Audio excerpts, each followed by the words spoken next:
Welcome to Tarun IAS. My name is Rohit Kumar.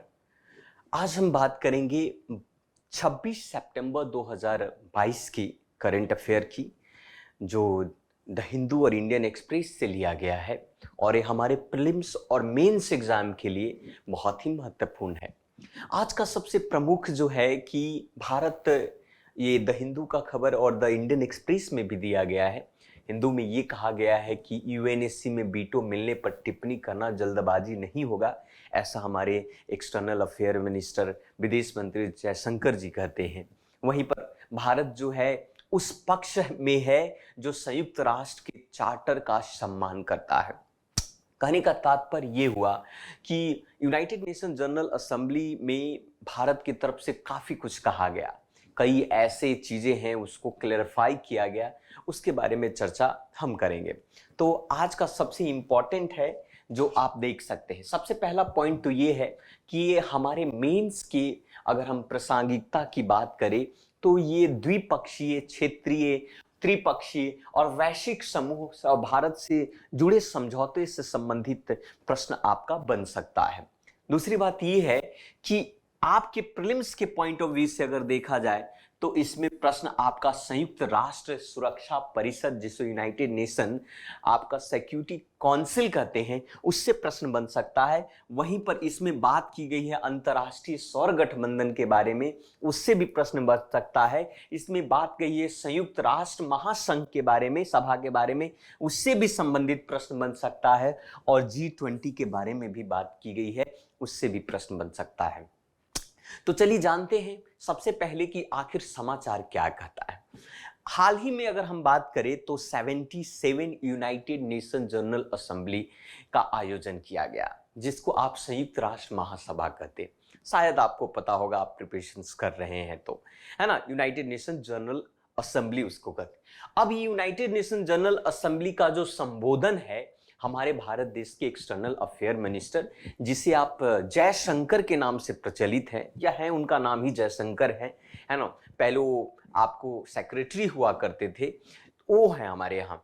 तो उन्होंने represent किया और रिप्रेजेंट के माध्यम से उन्होंने विदेश में उन्होंने रूस यूक्रेन कि जिस प्रकार से युद्ध हो रहा है उसकी भी चर्चा की और कहा कि भारत किसके साथ है।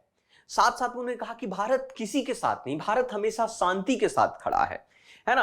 अर्थात जो शांति को सपोर्ट करता है, जो राष्ट्रीय संयुक्त राष्ट्र के चार्टर को सम्मान करता है, भारत उसके साथ खड़ा है। इसीलिए आपको शीर्षक में देखा होगा कि इसमें यह कहा गया कि भारत उस पक्ष में है जो संयुक्त राष्ट्र के चार्टर को सम्मान करता है। तो यहां पर यही बात करता है कि उन्होंने कहा कि भारत उस पक्ष में है जो संयुक्त राष्ट्र के चार्टर को सम्मान करता है, जो शांति के पक्ष में। भारत को विश्व गुरु इसलिए नहीं कहा जाता है, भारत हमेशा शांति के पक्ष में रहा। आप बताइए, आप सोचो उस वक्त जब थर्ड वॉर की स्थिति उत्पन्न हुई थी, गृह युद्ध छिड़े हुए थे, एक तरीके से शीत युद्ध चल रहा था, उस वक्त भारत ने भी शांति के पक्ष में खड़ा रहा और ये तीसरी विश्व युद्ध जो है टल गई थी। यहां पर भी इस बात में भी कहा जा रहा है। साथ में संयुक्त राष्ट्र सुरक्षा परिषद में सुधार के समर्थन को भी किया कि देखिए, ये परंपराओं से कई सदियों से ये चली आ रही है कि यूनाइटेड नेशन जनरल आपका सिक्योरिटी काउंसिल और यूनाइटेड नेशन जनरल असेंबली में सुधार करने की आवश्यकता है। यूनाइटेड नेशन सुरक्षा परिषद में सुधार करने की आवश्यकता, क्योंकि आप उसमें 5 अस्थायी सदस्य हैं, 10 अस्थायी सदस्य हैं, तो 5 अस्थायी सदस्य ही क्यों होनी चाहिए, इस पर प्रश्न आपको उठता है। और कहा कि भाई इसमें सुधार करने की आवश्यकता है। ऐसी विश्व में ऐसी बड़ी बड़ी और भी अर्थव्यवस्थाएं हैं जो चाहती है कि यूनाइटेड नेशन सिक्योरिटी काउंसिल का परमानेंट सदस्य होना चाहिए और भी एक्सटेंड होने की आवश्यकता है। तो इस बात पर उन्होंने जोर दिया कि संयुक्त राष्ट्र सुरक्षा परिषद में सुधार की आवश्यकता है। साथ साथ में हमारे जयशंकर जी ने यह भी कहा कि पड़ोसियों को भारत की सहायता और जलवायु पर भी ध्यान देने की आवश्यकता है। जैसे जिस प्रकार से जलवायु में परिवर्तन हो रहे हैं, परिवर्तन पर प्रयास हो रहे हैं। अभी श्रीलंका को दी गई वित्तीय और वस्तुओं सहायता पर भी बात की गई। म्यांमार को खाद्य सहायता किया भारत ने। अफगानिस्तान के लिए गेहूं प्रदान किया। अंतर्राष्ट्रीय सौर संगठन गठबंधन की स्थापना की। तो इन सभी चीजों पर भारत अग्रणी है, कार्य कर रहा है। तो भारत को भी राष्ट्र सुरक्षा, संयुक्त राष्ट्र सुरक्षा परिषद में अस्थायी सदस्य होने का एक दायित्व तो बनता है कि भाई उसे भी प्रमोट किया जाए, आगे हुआ जाए। वो अगर वो काबिल है, हर तरीके से अपने पड़ोसियों को सहायता कर रहा है, विश्व में शांति स्थापित करने की कोशिश कर रहा है, तो ऐसे बहुत सारे मुद्दे जो हैं आपको संयुक्त राष्ट्र महासभा में हमारे जयशंकर जी ने उन्होंने कहा। साथ साथ में ये भी ध्यान देने वाली बातें हैं कि आप सभी को पता है कि अगले साल, नॉट अगले साल, 2022 के दिसंबर में ही भारत के अंदर में G20 की प्रेसिडेंसी का आयोजन होने वाला, अर्थात G20 के प्रेसिडेंसी भारत लेने वाला है। भारत आने वाले महीनों में G20 की अध्यक्षता को संभालेगा और आपको आशा है कि ये जम्मू कश्मीर में इसका आयोजन किया जाएगा। पिछले कई वीडियोज में हम लोगों ने इसकी चर्चा की थी G20 से संबंधित। G20 में ये भी है कि यह भारत के आर्थिक विकास, खाद्य सुरक्षा, आपका ऊर्जा सुरक्षा, पर्यावरण गंभीर मुद्दे पर भी समाधान होंगे, बहुपक्षीय विशेष संस्थान, शासक सुधार और इन सभी चीजों की प्राथमिकता पर भी बात की। साथ साथ में यूएनजीए में अगर आप देखें, यूनाइटेड नेशन जनरल असेंबली के अंदर में, संयुक्त राष्ट्र महासभा के अंदर में पाकिस्तान की भी खिंचाई की गई। पाकिस्तान की रवैया को तो आप जानते ही हैं। तो भारत ने यह भी कहा कि एक देश जो अपनी पड़ोसियों के साथ हमेशा शांति का दावा करता है और वो कभी भी सीमा पर आतंकवाद का प्रयोजित नहीं करेगा और न ही भयानक मुंबई आतंकवादी हमले पर योजनागत आश्रय देगा। ये बात उन्होंने कटाक्ष के फॉर्म में पाकिस्तान को चिताते हुए ये कहा कि भाई एक पड़ोसी मुल्क कह रहा है कि शांति को स्थापित करने के लिए, एक पड़ोसी मुल्क कह रहा है कि हमेशा युद्ध की स्थिति को उत्पन्न न होने दिया जाए, वहीं पर हमारा कुछ ऐसे भी पड़ोसी हैं जो आतंकवादी गतिविधि का प्रयोजन अक्सर ऐसा करते रहते हैं। तो इस पर भी आपको उन्होंने ये किया। भारत के संयुक्त राष्ट्र महासभा में जवाब के अधिकार का इस्तेमाल पाकिस्तान के प्रधानमंत्री को तीखी प्रतिक्रिया देने के लिए किया, जिन्होंने अपने संबोधन के दौरान जम्मू कश्मीर के मुद्दों को उठाया था, है ना।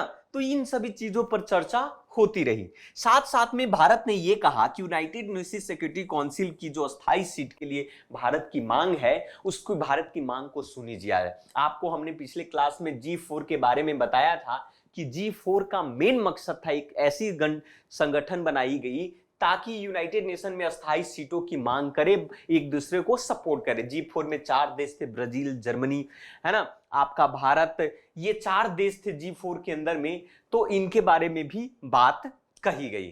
ठीक है, तो ये सबसे प्रमुख था आपका। अंतर की बात है, 5 वीटो अधिकार है, 5 अस्थायी सदस्य हैं, हम लोग ऑलरेडी इसके बारे में पढ़ चुके हैं। चलिए, तो ये था आज का, ये सबसे प्रमुख था इसमें अंदर में। दूसरा सबसे प्रमुख की अगर हम बात करें तो वो है आपका ये उड़ीसा के पीवीटीजी से, है ना। उड़ीसा के पीवीटीजी की बात करते हैं। आपने पर्यावरण में पढ़ा होगा या फिर शेड्यूल्स ट्राइब के बारे में पढ़ा होगा, शेड्यूल्स ट्राइब में। तो ये जो पीवीटीजी होते हैं, अर्थात अगर हम बात करें सो पीवीटीजी जो है ये विशेष रूप से कमजोर जनजाति होता है ना।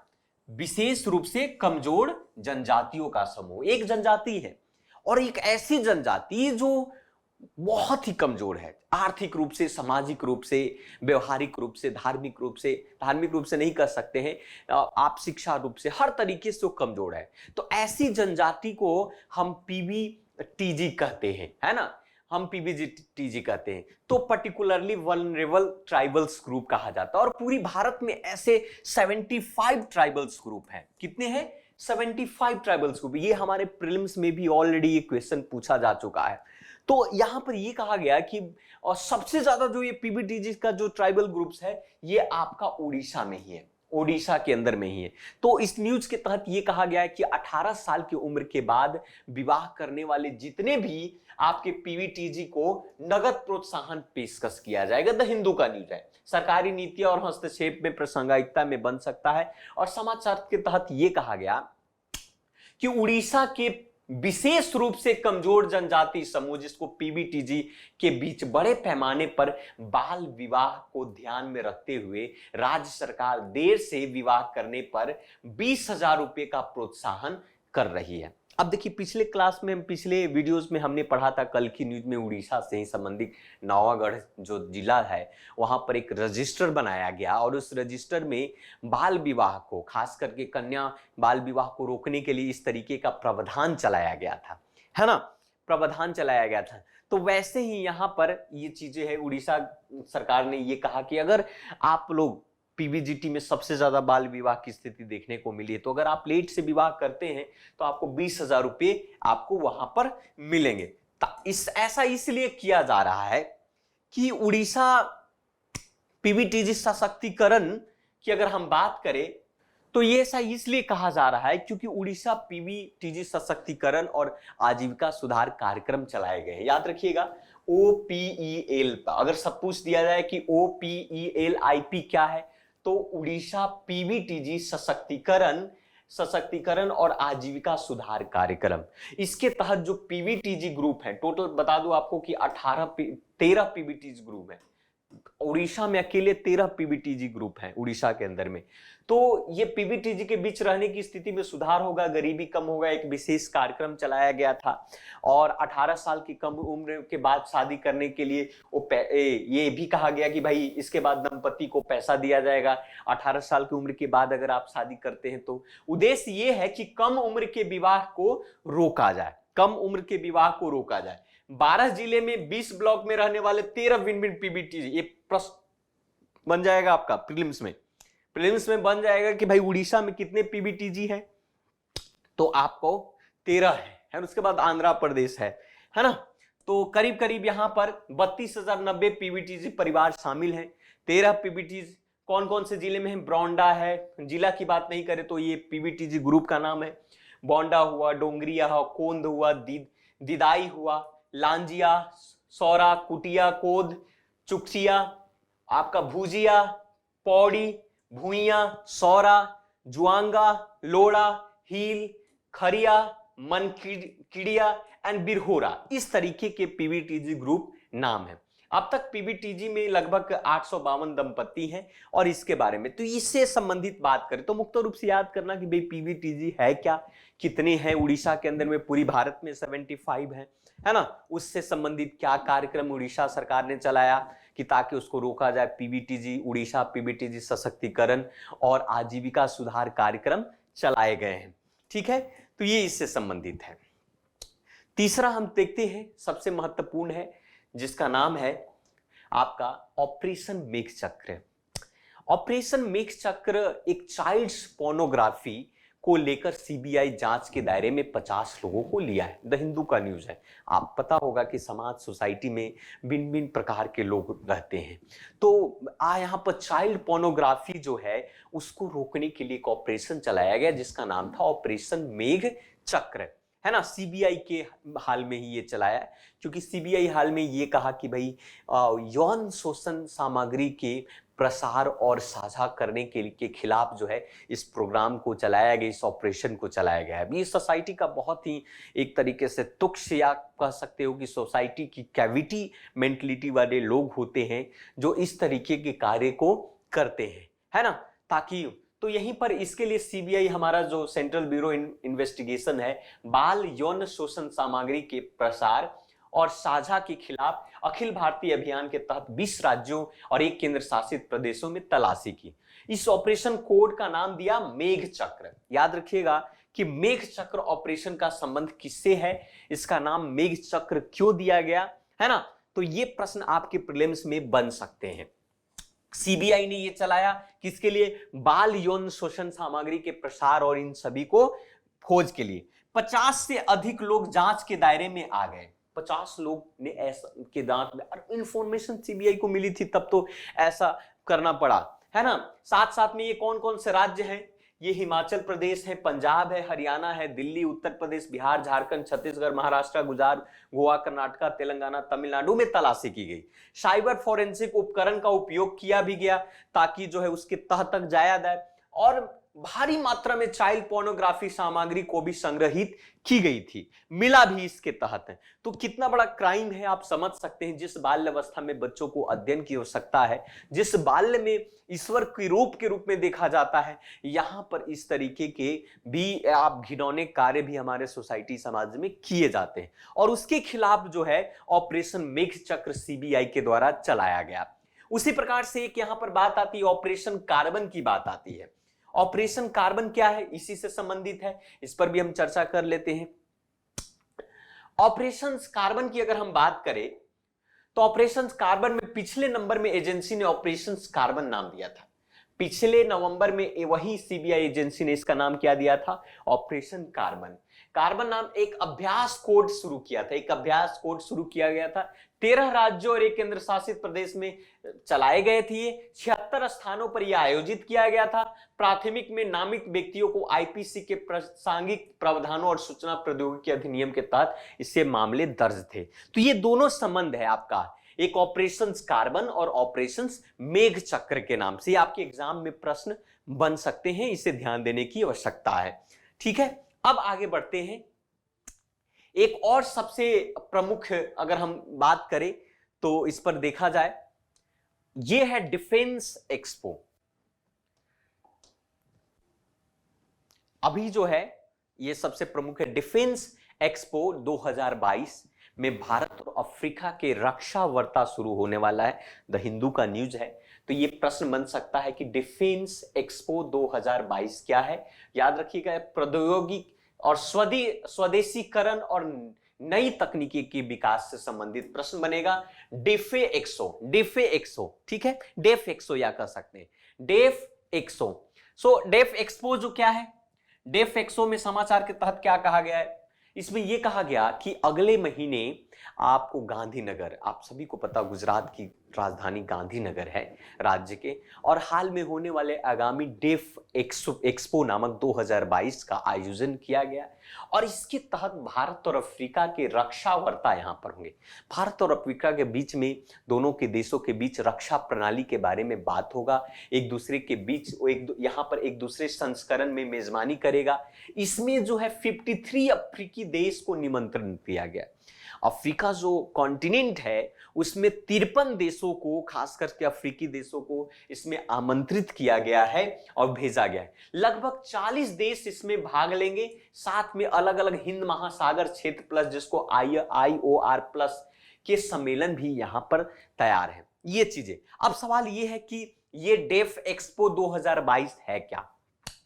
डेफ एक्सपो 2022 जो है ये सिर्फ भारतीय कंपनी जो है उसमें भागीदारी देखने को मिलेगी। यहां पर इसमें सिर्फ भारतीय कंपनियों की भागीदारी देखने को मिलेगी। याद रखिएगा, ये प्रश्न पूछेगा कि क्या डेफ एक्सपो 2022 में भारतीय और विदेशी कंपनी दोनों भागीदारी, नहीं, तो सिर्फ भारतीय कंपनी की भागीदारी में। इससे पहले 24 फरवरी को यूक्रेन में युद्ध शुरू होने के कारण साजो सामान संबंधित चुनौतियों को कारण ये स्थगित कर दिया गया था। तो याद रखिएगा, डेफ एक्सपो 2022 जो है किसके भारत और अफ्रीका के बीच के रक्षा वार्ता है। एक तरीके से बहुत सारी भारतीय कंपनी रक्षा से संबंधित सामग्री के साथ आपको पार्टिसिपेट करेंगे। 40 देशों को एक तरीके से इसमें भाग लेने वाले हैं। 53 अफ्रीकन देशों को निमंत्रण दिया गया है। ठीक है, तो इससे संबंधित भी आपका था। तो डेफ एक्सपो 2022 क्या है, इससे भी आपके प्रश्न बन सकते हैं। दूसरी बात है कि इसके बारे में थीम क्या है, इसका उद्देश्य क्या है, इसकी भी चर्चा कर लेते हैं। सबसे पहले बात करें कि भारतीय, अगर हम बात करें प्रतिभागी की बात किया जाए तो भारतीय कंपनी, विदेशी मूल उपकरण निर्माताओं को भारतीय सहायता कंपनी, भारत के पंजीकृत कंपनी का एक भाग है, एक भारतीय कंपनी के साथ संयुक्त उद्यम वाले प्रदर्शन।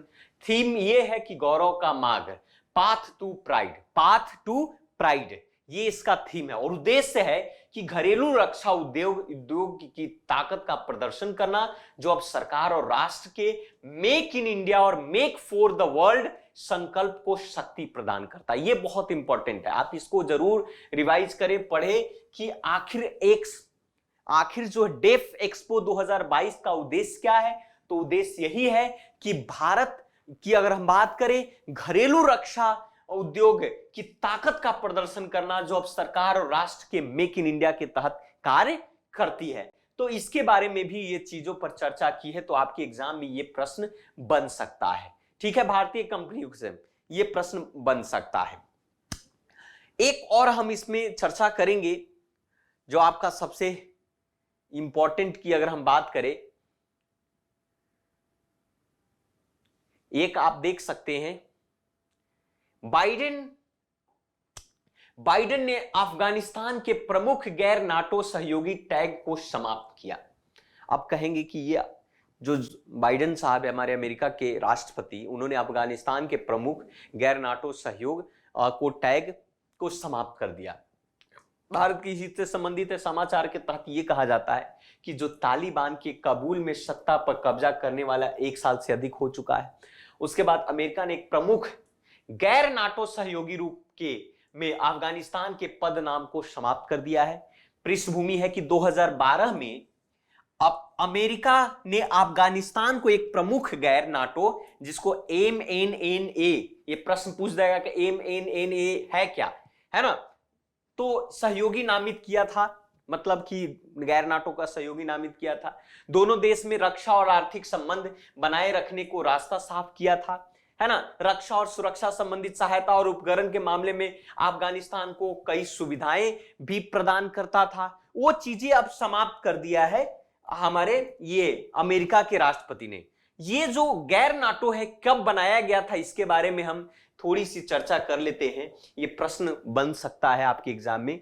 प्रमुख जो गैर नाटो है, जिसको MNN कहा जाता है, पहली बार 1987 में इसको बनाया गया था, 1987 में, और अफगानिस्तान को की दर्जा दिया था। इसके अंदर में अमेरिका के साथ काम करता था। 8 प्रमुख इसके अलग से सहयोगी हैं। 18 प्रमुख सहयोगी हैं गैर नाटो के, जैसे अर्जेंटीना हुआ, ऑस्ट्रेलिया हुआ, बहरीन हुआ, ब्राजील हुआ, कोलंबिया, मिस्र, Israel, Japan, Kuwait, Jordan, New Zealand, Pakistan, Philippines, Qatar, ये सारे 18 देश हैं इसके अंदर में। लेकिन अफगानिस्तान भी तो उसको हटा दिया, है ना। ताइवान को औपचारिक पदनाम भी इसके MNNA के रूप में माना जाता था, है ना। साथ में सामग्री आपूर्ति ये सब देता था अमेरिका उसको। तो वो चीज अफगानिस्तान को देता था, वो अफगानिस्तान के लिए वो चीजें समाप्त हो गई थी। ये प्रश्न आपका एग्जाम में बन सकता है। तो इस तरीके के बहुत सारे द न्यूज सबसे प्रमुख जो होते हैं, मैं रोज लेकर आता हूं आप लोगों को, ताकि आपका एग्जाम बेहतर हो। तो आज के लिए इतना ही, मिलते हैं दूसरे वीडियो में। थैंक यू वेरी मच, धन्यवाद।